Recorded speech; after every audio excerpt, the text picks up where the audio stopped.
for the presentation, 10 minutes for questions and comments, and we hope to end up this session on time before the coffee break. Now I have the pleasure and privilege to invite the first speaker, Dr. Stuart Biddle. Stuart comes from the School of Sport and Exercise Sciences, Loughborough University, Great Britain. He is a professor in the institute and also president-elect for the International Society for Behavioral Nutrition and Physical Activity. Stuart, the floor is yours. Thank you, Pekka. To be able to speak on this topic, which has been an area of interest of mine for the last 5 years or so. So thank you very much for the invitation to the organising committee. As you can see from my title, I'm going to speak about sedentary behaviour alongside physical activity and ask the question, can sport for all or physical activity coexist or exist alongside so-called new technologies? We all know what the issue is in terms of the environment restricting physical activity. You might be interested to know that when I walk a route that I do quite often in London when I go for meetings, I come across this no cycling sign in a very beautiful park.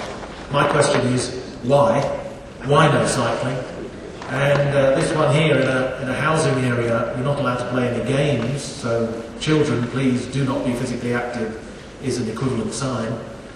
And I was recently at an interesting Sport for All meeting where they had e-sports. Interesting concept. So I'd like to look at the juxtaposition between physical activity and sedentary behaviour. Actually, I'm going to spend most of my time on sedentary behaviour and just make some fairly quick comments about physical activity because I think it's most of those are well known, but I will look at the interrelationships between the two. Typically, we define sedentary behaviour actually incorrectly. We normally define people as being sedentary if they don't meet some criterion level of physical activity. And in fact, if you take that to mean typical national or international guidelines for physical activity, such as 30 minutes moderate physical activity most days of the week for adults, or 60 minutes for young people, then we could make a lot of misclassifications about their sedentary or active lifestyle. So instead, I prefer, and most people working in this area now prefer, to define it in terms of prolonged or total amount of time, prolonged bouts or total amount of time in true sedentary behaviour, such as watching TV, sitting time, sitting at a computer and so on. Which begs the question, what is the relationship between physical activity in a purposeful way and prolonged bouts of sedentary behaviour? Sedentary behaviours in young people, which is what I've studied for the last few years, is multifaceted. First of all, it is not just television viewing, nor indeed is it just computers. Of course, previous generations, including myself, spent plenty of time being sedentary without a computer in sight. So I've just listed on that slide some of the other sedentary behaviours, some of which we might consider very positive, like doing homework, and some might be positive in motorised transport if it gets you to somewhere that is a purposeful activity in a purposeful location. As for its health consequences, of course, they will be broadly similar because it's sedentary, regardless of what type of sedentary behaviour it is. For the purposes of today, I will stick to new technologies or technologies, and I'm going to refer mainly to TV and computer use and what we usually refer to as screen time. So I'll just try to answer these three questions. What is the prevalence of screen time? And a very brief comment on how that compares with physical activity. When does screen time take place, and does it matter when it takes place during the day? And a brief comment about whether we can reduce screen time through interventions. So first of all, what is the prevalence of screen time? We've recently published a number of papers using what's called ecological momentary assessment method, which is a very detailed time use diary in adolescence.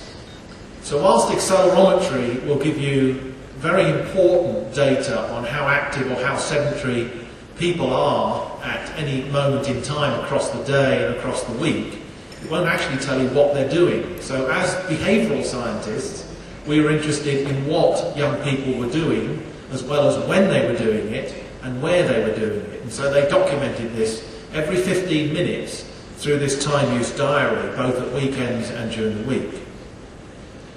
So on a slide like this, which is a little bit full of course, I've reported prevalence data rather than average mean estimates. And this is the first slide of several that are quite similar. This is on TV viewing for UK adolescents.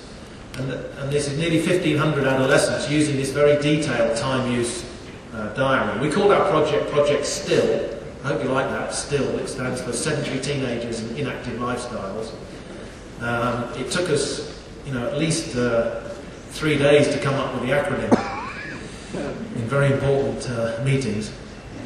But you can see that, of course, the majority of young people, these are adolescents, spend upwards of 60 minutes a day watching TV, and if you can work out the graph, it's a shift to the right in terms of weekday to weekend. So the first two bars, I'm not sure whether this red pointer is easily seen at the back, but the first two bars are for boys, second two bars are for girls, for each of these time periods of minutes per day. And of course the curve shifts to the right because we have more time at weekends to do anything. And that usually means more time to be sedentary. And so the highest rates would be for more than 4 hours a day of television viewing at weekends. You've got about 30 to 35% of boys and about 20% of girls watching more than 4 hours of TV on a weekend day. Not very many on a weekday. They kind of run out of time. Another study we did was to look at the average time that young people spent on TV across 84 different samples, 84 published studies. And this is the percentage of people watching more than 4 hours a day, averaged across the week. So this would include weekday and weekend day. And you can see that it's broadly comparable at about 25 to 30%, with slightly more in the United States, with higher levels of TV viewing. So when we say that 50 or 60% of children watch 4 hours of TV a day, that's a bit of an exaggeration, I think, by the media.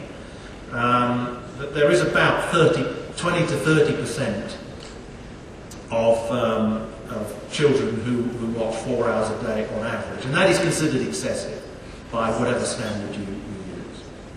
If we switch to computer use, now this data here does not include homework use. We classify that in a different way. And of course children do use computers a lot for homework these days. This is really for recreational computer use. These data are about 4 years old now, so you could argue that things change rapidly. So you've actually got about 30 to 40% of children using the computer from anything from up to 30 minutes or indeed for more than 2 hours a day. If you then look at computer video games, then you see a picture which suggests that this is primarily a boys' activity. The girls usually have much lower levels of computer gaming than do boys. Now this data would have been collected at a time when the more active computer games were generally not available. But that's a different issue. The active computer games are obviously a different type of activity. When we combine data across anything from 14 to 51 independent studies, and you average the total time that they would spend on these behaviours, you can see that girls are significantly less than boys, blue to yellow, for video game playing and wider computer use. So certainly for video game playing, it's very much a boys' thing.